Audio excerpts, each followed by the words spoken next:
So ayan, good morning mga kabayan, no? Simula na ng botohan dito sa abroad. Nabasa tayong news, no? Dito sa Dubai especially may mga nagsisimula ng mag online voting. So ako mga kabayan, personally hindi pa. And hindi dahil hindi pa tayo decided sa mga iboboto natin. May mga iboboto na po tayo. Ayun yung pag-uusapan natin ngayon sa video natin na to. Na piliin nating maigi, no? Mabuti, suriin nating mabuti yung iboboto natin. Straight PDP laban mga kabayan.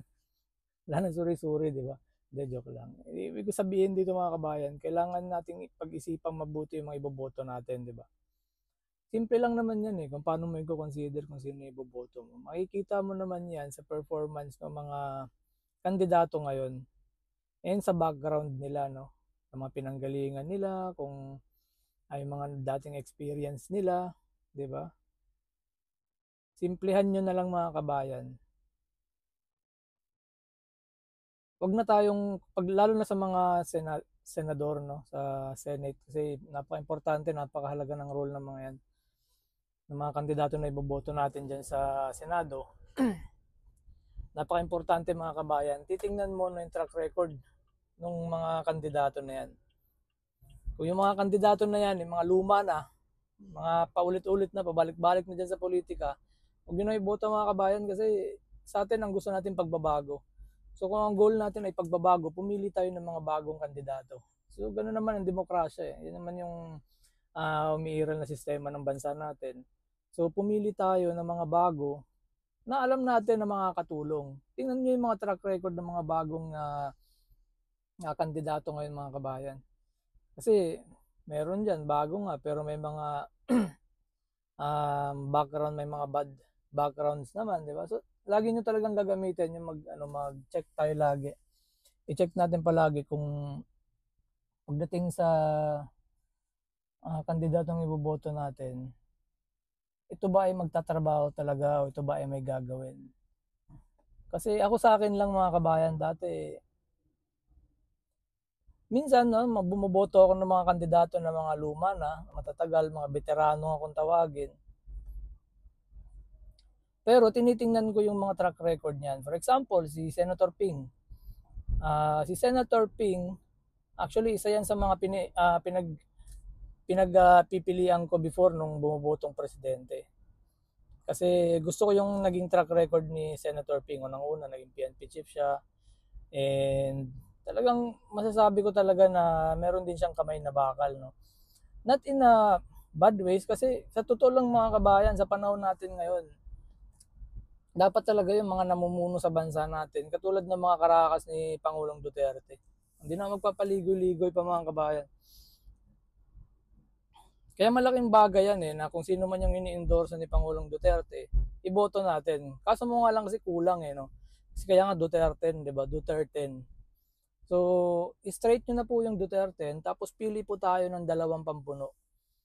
Kung titingnan mo, ako personally mga kabayan, ako pinagpipilian ko sa ipampupuno ko.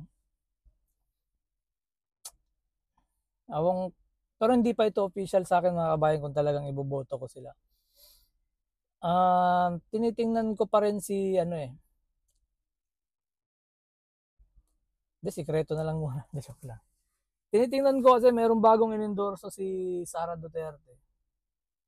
Si VP Sara, in-endorse niya ulit ngayon si Amy, hindi ko talaga iboboto na yan mga kabayan. Ayoko na nang may Marcos sa government natin kasi nakita naman natin, binigyan na natin sila ng chance pero anong ginawa ng kapatid niya.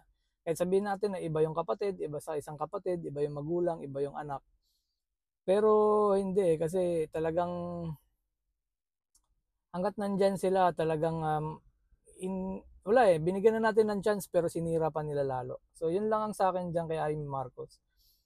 Pagdating naman kay Villar, no? Sino nga ba yan? Yung anak ni Manny Villar. Medyo may chance na iboboto ko pa yan kasi unang-una, yung mga Villar hanggang ngayon, talagang naninindigan niya, no?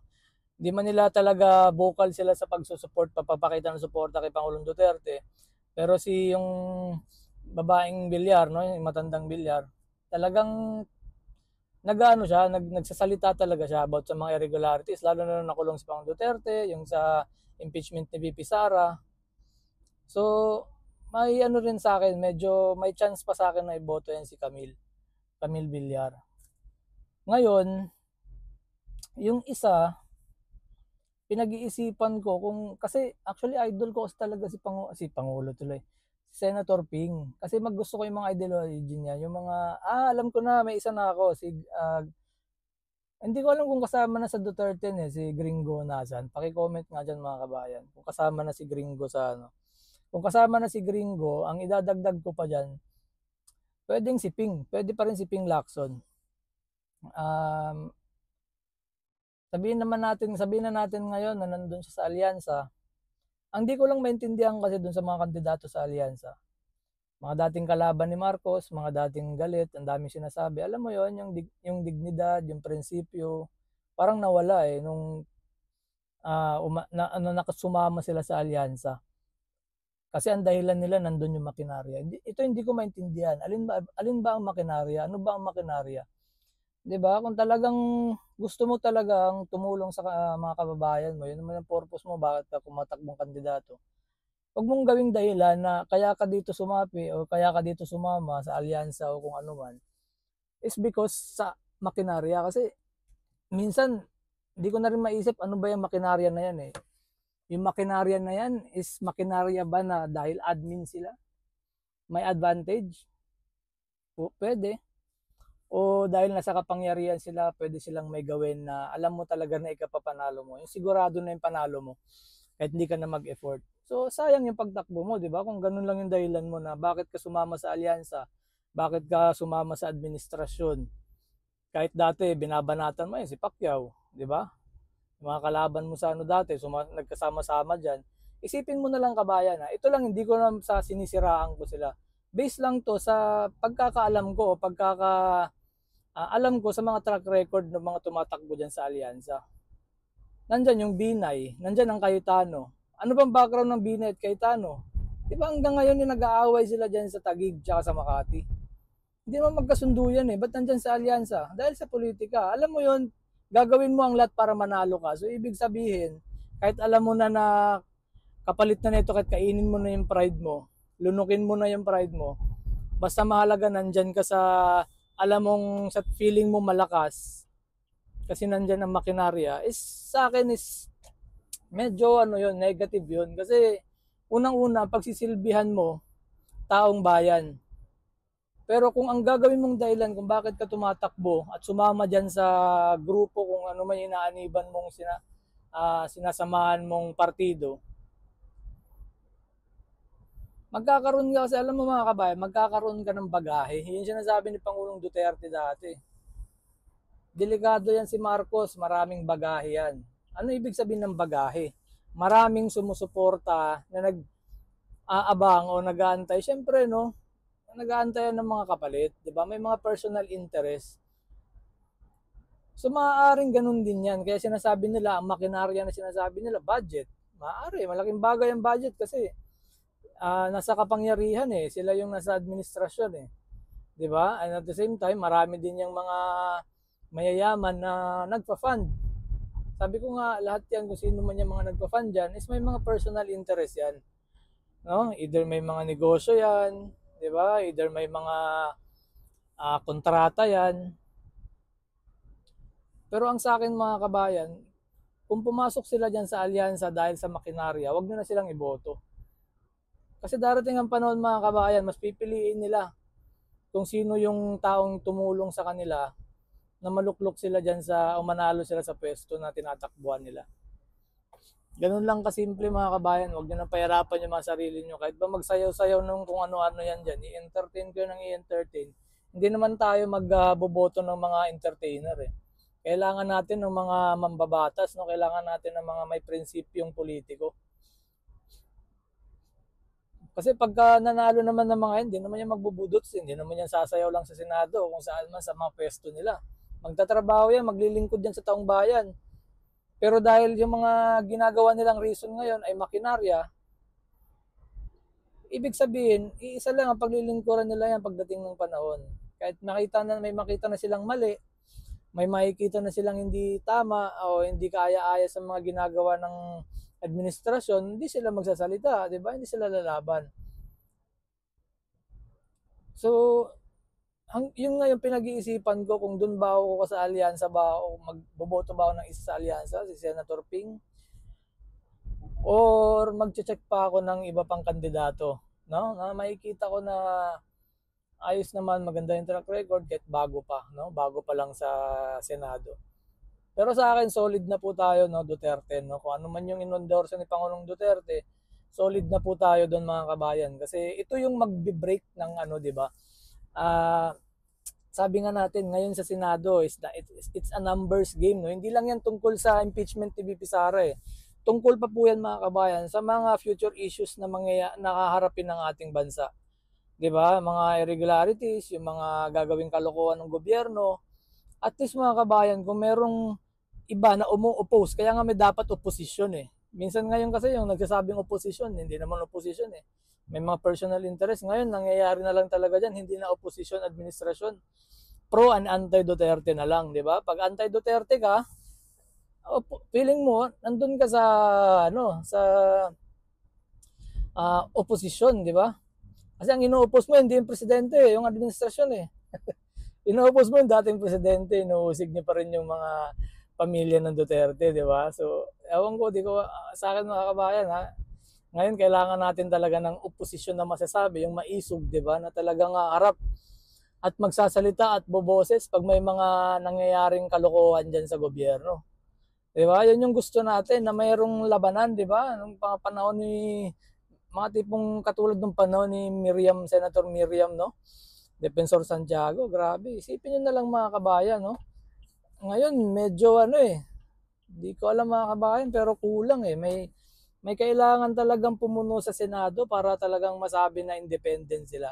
Na nandun yung tapang nila na pag may mga nangyayaring hindi maganda, may mga issue na patungkol sa mga budget o issue patungkol sa mga kababayan natin, talagang nabibigyan ng pansin o nabibigyan ng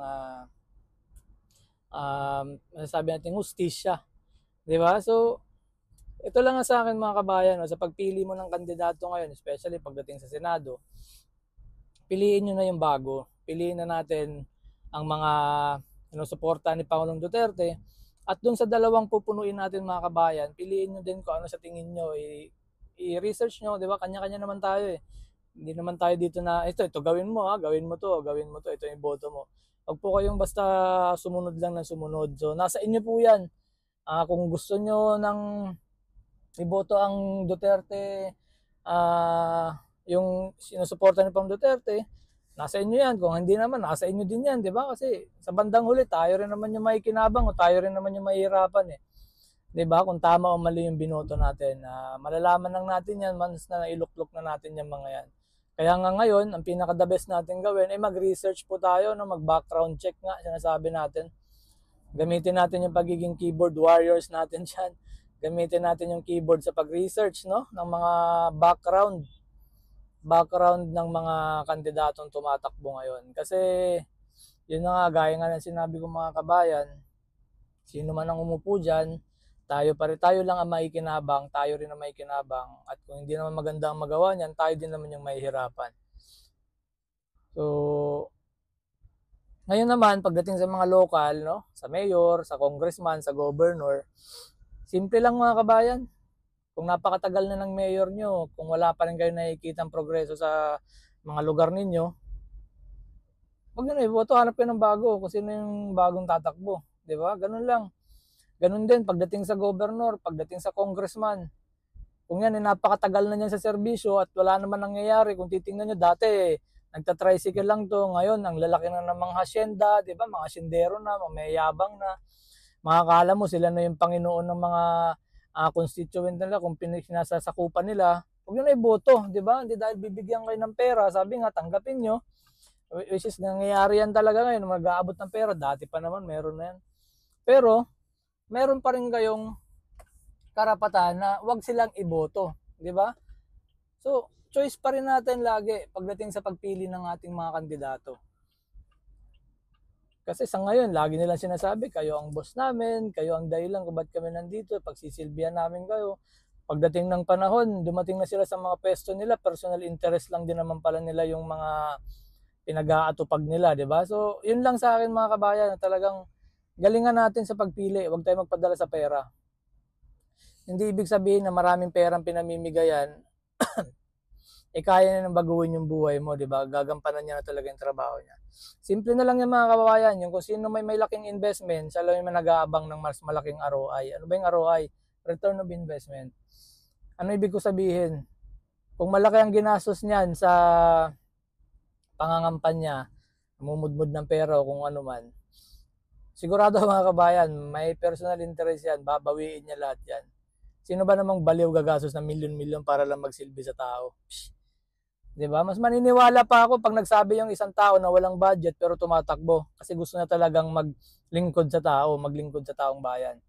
Mas pipiliin ko pa yung mga ganung kabayan, hindi mag-aabot ng pera kasi walang pang-abot eh, pero talagang ah talagang ano siya, kaya siya ang dahilan niya kung bakit siya tumatakbo eh para magsilbi sa taong bayan. So mas pipiliin ko pa yon kaysa yung maraming binibigay na pera sa bandang huli, nanakawin lang din naman pala yung pera o kaba ng taong bayan, di ba? Ng pondo natin. So, ganun lang mga kabayan. Actually, sa totoo lang, ang pagboboto, hindi yan sa pasikatan eh. Nasa pagalingan yan. At the same time, dapat maging wais ka. Lagi mong iisipin kung sino yung may malaking ginagastos. Pagdating sa kampanya, namumudmud ng pera, wag nyo lang iboto yan. Ganun lang kasimple. Pag namudmud ng pera yan, wag mo nang iboto yan. No? Kahit sa mga kahit sa sabihin na natin sa supporter sa mga sinusuportahan ni Pangulong Duterte. Pag meron sa mga yan na talagang sinasabi na kahit hindi naman talaga talagang bigay lang ng bigay, kasi boto mo ko, ito pero boto mo ko. Di natin susuportahan yan. Di ba? Kasi alam naman natin na kung ganun yung style mo, para mong binibili. Kasi pag nagbigay ka ng pera para sa boto nila, ibig sabihin, binibili nila yung boto mo. Which is napaka-expensive niyan mga kabayan, ang boto natin.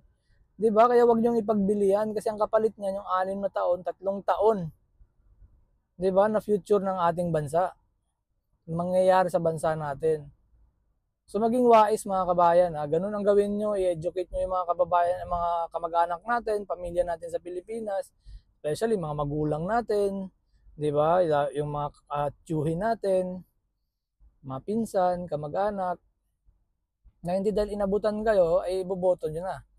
At wag kayong papayag na pag mag-inabot, may pinapipirmahan sa inyo, wag kayong pipirma. Yung may mga survey, wag kayong maniniwala dyan mga kabayan. Kasi pwedeng magamit yan against sa inyo, di ba? Na hindi nyo alam, yung pala, ginamit na pala yung boto ninyo. So, yun lang yung pag-uusapan natin mga kabayan ngayon sa ating video na to. Dadalasan natin tong point of view natin bilang isang OFW, kailangan din natin bumoses. Sabi ko nga,